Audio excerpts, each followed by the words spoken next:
Okay, so we are on day 10, SLT4, complex numbers.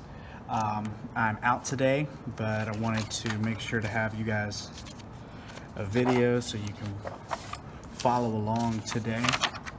And we are actually going to start on page 43. As a warm-up, it says graph each function and determine its real zeros. We should be able to do this at this point, so if you want to pause the video and give this a shot, and we'll talk about it. Okay, so graphing each function, each one of these is a quadratic. So what I would do here is say, okay, this is x squared minus 9. This is a transformation of down 9 units. So we would take the normal parent function that started at 0, 0. We go down 1, 2, 3, 4, 5, 6, 7, 8, 9. And then a quadratic follows that 1, 3, 5, 7 pattern.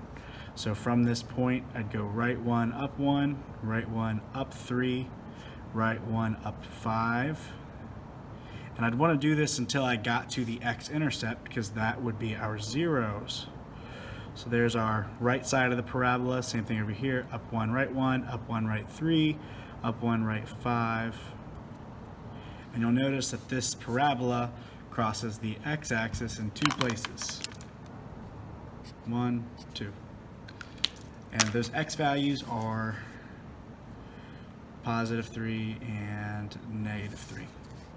So 2 real zeros there. Now we come over to b, we got g of n equals n squared. Okay, this would be the same as having x squared, so we'd have our vertex at 0, 0. Go right 1, up 1, right 1, up 3, oops, right 1, up 5. Okay, and then right 1, left 1, up 3, left 1, up 1, 2, 3, 4, 5. All right. So this point right here was a mess up, all right? Now, regardless, forget this point right here. Regardless, it doesn't really matter what's going on up here because we're looking for the zeros, and the zeros are only happening in one spot. It only just comes down and touches the x-axis one spot. So this would be at an x value of 0. Only one real 0. And lastly, we have t squared plus 4.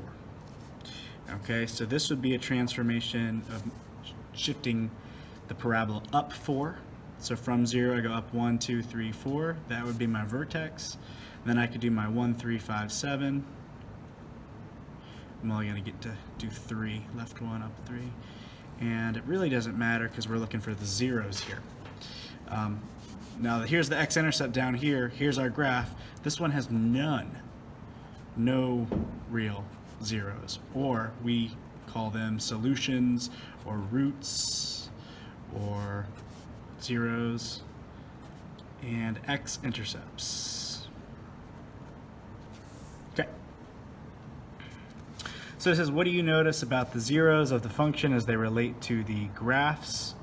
Well, really the big discussion pieces, we have either 2, 1, or none real solutions.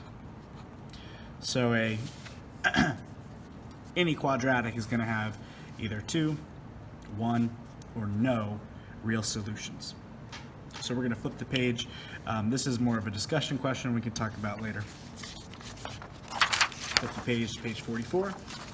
Now, we've been stressing the word real solutions because we're about to start looking at something else that is going to kind of change that up a little bit. So reading this, it says the square root of a negative number has no defined value as either a rational or an irrational number, making it impossible to determine real zeros of functions like those in number 1c on the previous page. Because we want to be able to determine the zeros of quadratic functions like number 1c, Leonhard Euler proposed that a new number I equals the square root of negative 1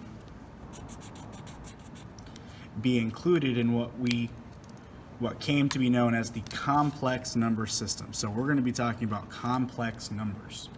Okay, and the big thing here is that we are using the letter I I for imaginary, I for imaginary. We are going to be using that to help us find these non-real solutions.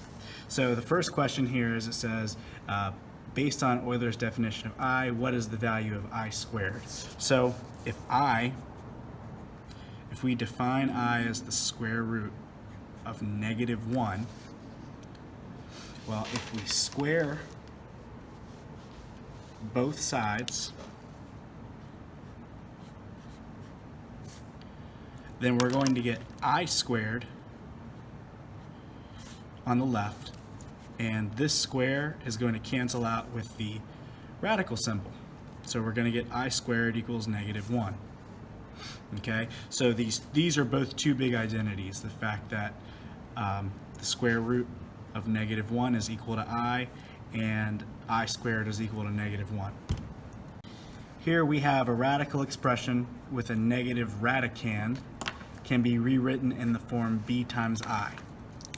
Now a radicand, this is whatever number is inside the square root. That's the radicand. So for example, it says the negative square root of 39 can be rewritten as the square root of -1 times the square root of 39, or we write we replace the square root of -1 with I. All right, had to make the camera a little higher.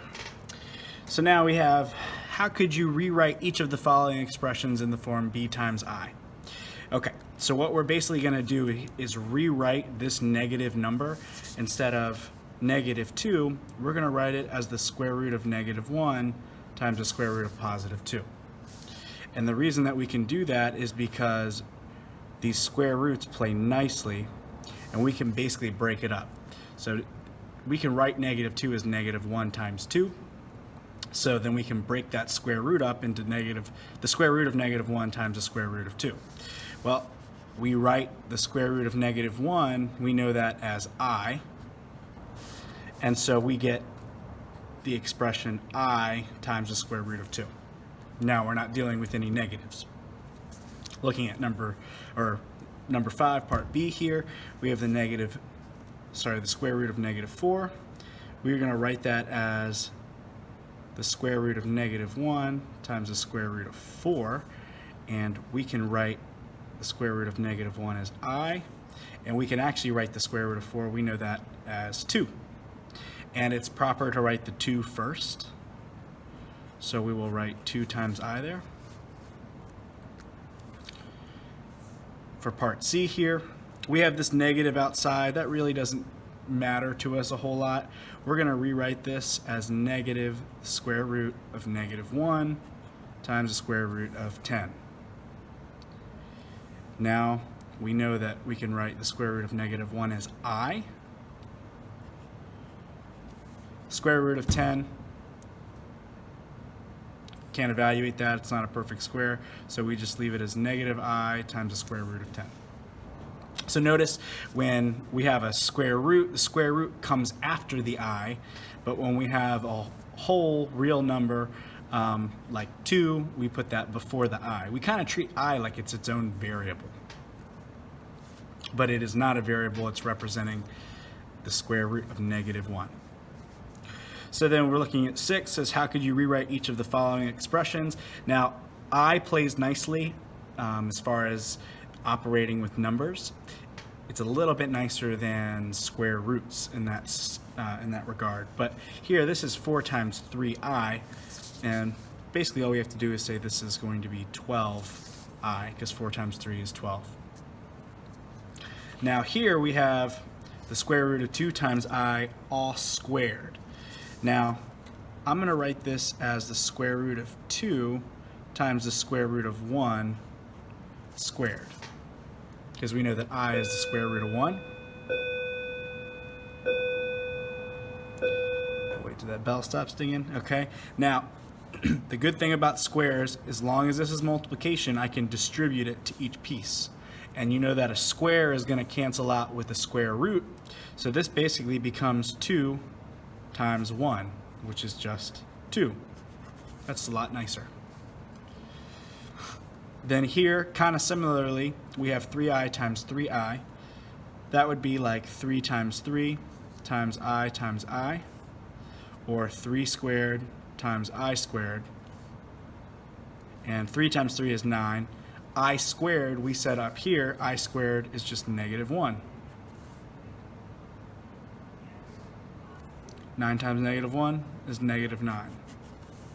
And I realized that I just made an error over here. This one right here should have separated this into being the square root of negative 1. And that would have made this a negative 1 and this a negative 2. So I'm sure somebody has already called me out on that. If not, then you're not paying close enough attention. All right. Number 7, which of the expressions in number 6 have a real number value? Okay, A was 12i, B was negative 2, and C was negative 9. The only two that have real values are negative 2 and negative 9, part B and part C, because A has an I. And an I stands for imaginary, and imaginary means not real. Not real. It's not real. So, moving on to number 8, it says the functions below are the same in number 1. Determine the zeros of each function symbolically by writing a related quadratic equation. Which zeros can be rewritten using the number I? Okay. So, again, this is asking about zeros. How would you rewrite them? In this case, the best way to rewrite them is to set each of these equations equal to 0. So we get 0 equals x squared minus 9. And instead of graphing now, we're going to add 9 to both sides to get 9 equals x squared. And we're going to take the square root. Anytime you take the square root in equation world, you got to put plus or minus 3. And that matches up with what we got on the previous page. Now, same thing here. We're going to set equal to 0. We'll take the square root. We got to do plus or minus the square root of 0, but 0 can't be positive or negative, so it's just 0 equals n. That only had one root, or 1, 0. Now this one, if you remember back on the previous page, this one had no real solutions, but you might have guessed it, it's going to have some imaginary solutions. So let's check those out. This is t squared plus 4. We're going to subtract 4. Oh, first we want to set this equal to 0. Subtract 4. And we have negative 4 equals t squared. Now we would take the square root. And here's the problem that we used to run into. We used to say no solution, no real solution. But we know that we can actually write this as negative 1, the square root of negative 1 times the square root of 4. And we know that the square root of negative 1 now is going to be the letter I, and the square root of 4 is 2. But we also took the square root of both sides, so we have to include our plus or minus. And like I said, it's proper to write plus or minus, then the number, then the I, which means we have two imaginary solutions. Plus or minus 2i. Okay, so let's flip the page to page 45. All right, so we're on page 45 now. Let's take a look at how this kind of changes when we add a little bit more to the form. So it says numbers of the form a plus bi, where a and b are real numbers and I is equal to the square root of negative 1, are called complex numbers. Okay, so the word complex just means when there's more than one piece to it. There's more than one part to it. But that's the name we give to these numbers that are utilizing I, because they're part imaginary and then they're part real. So we call them complex numbers. Numbers like 3i and the square root of 2 times I are called pure imaginary numbers because they are made of only the imaginary term.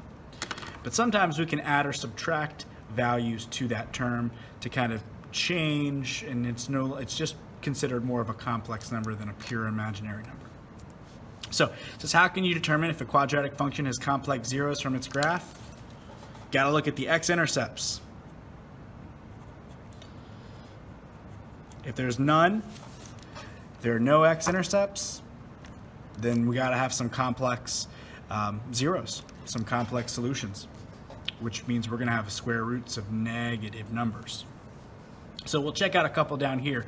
It says determine the complex zero of the quadratic function represented in the graphs below. Okay, so we got to be a little smart here, take some information from previous piece, and if you look here, this quadratic, it's opening downward, it's upside down, and it has a vertex. Normally the parent function's up here at 0, 0. This one's been shifted down. Down 2 units, and it's also been reflected. And it doesn't really matter how it's been reflected. It's been reflected over the x or the y-axis.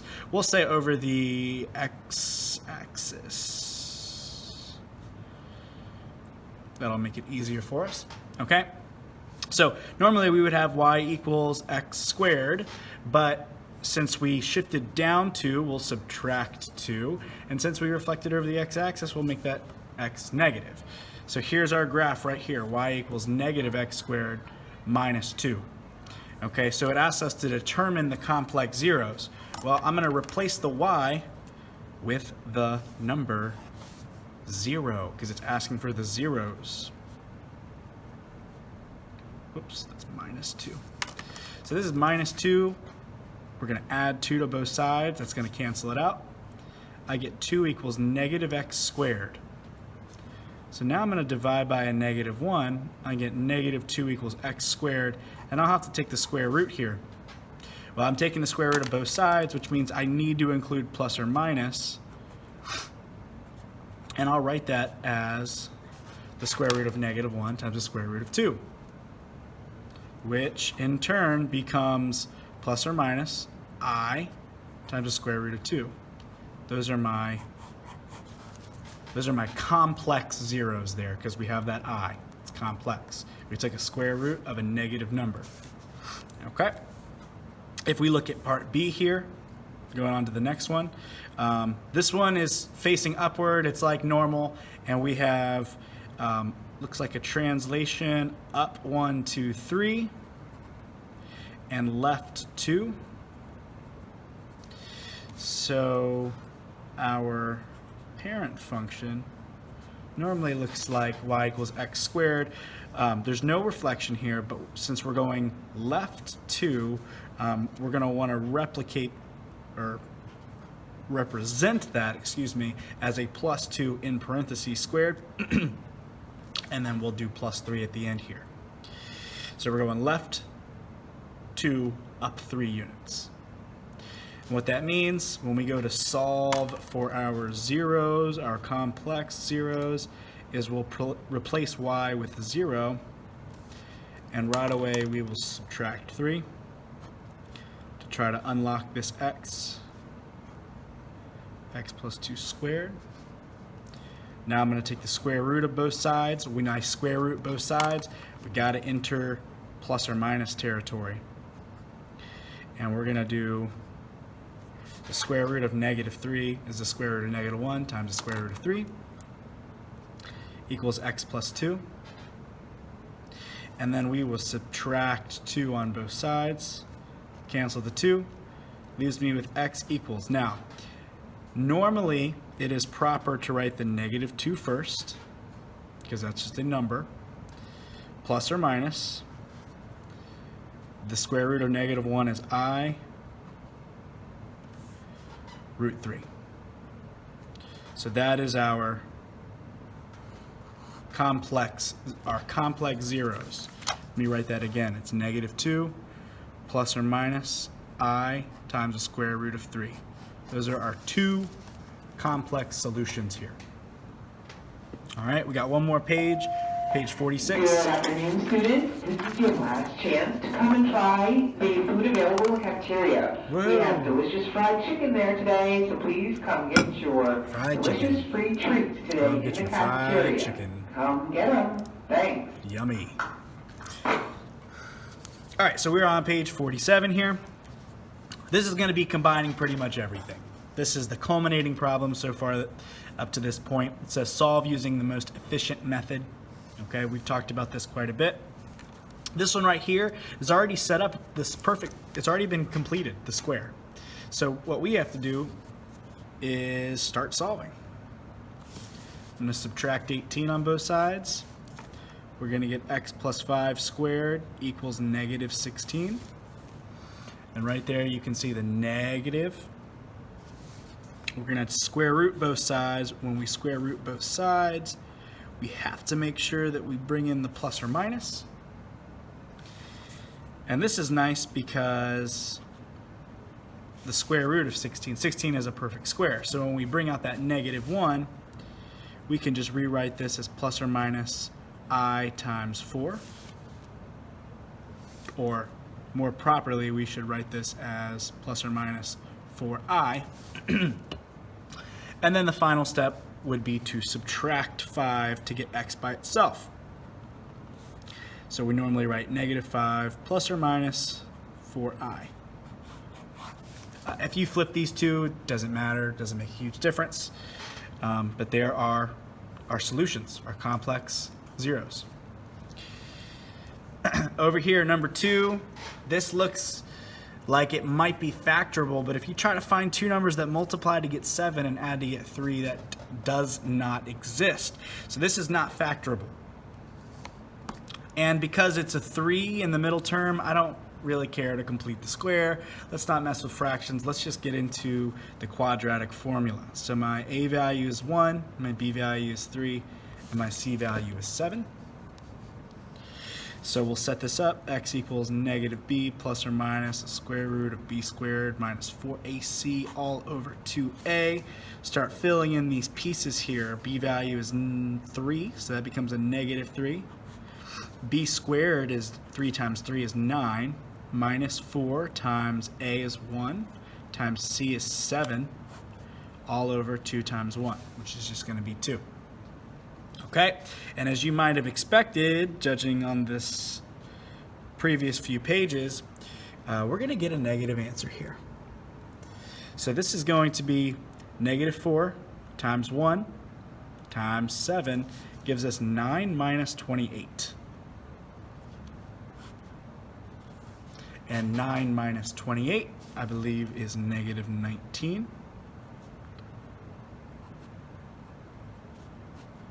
Over 2. Now here's where it's a little bit different than solving. Normally we'll take this one step further because we don't want to have a negative square root. That's not okay. So we'll separate it with the negative 1, the square root of negative 1, and then we will write that as I. So this is a totally acceptable answer right here. Another answer that you'll commonly see is this 2 gets distributed. So we'd write it as negative 3 halves plus or minus I times the square root of 19 over 2. Neither one is more correct. You may see this and you'll have to decipher what that is representing. So you need to understand both. And lastly, we have x squared plus 2x plus 8 equals 0. Try to factor, see if that would work. Two numbers that multiply to get 8, that add to get 2. Nope, doesn't work. And b value here, b value is even. So let's roll with it. Let's roll with complete the square. So to complete the square, I'm going to bring this 8 onto the other side by subtracting it. And then I'm going to leave a blank. We're going to take this middle term here, the 2. We're going to divide by 2. That gets us positive 1. We're going to square that to get 1. That's going to go in our blanks. Now, the whole point of that was to write this as a binomial squared, x plus this number down here. So in this case it's 1, x plus 1 squared equals negative 8 plus 1 would be negative 7. All right, so now we're going to take the square root because we can, and since we're doing it on both sides, we need to bring in the plus or minus. And out of habit, I always just write this as the square root of negative 1 times the square root of 7. And so we can rewrite this x plus 1 equals plus or minus I square root 7. And then we'll subtract 1 on both sides to get this as our final answer. All right, and that's kind of a mini lesson on complex numbers. Your homework tonight is on page 48, answering numbers 1 through 6. All right, I'll see you tomorrow. Bye.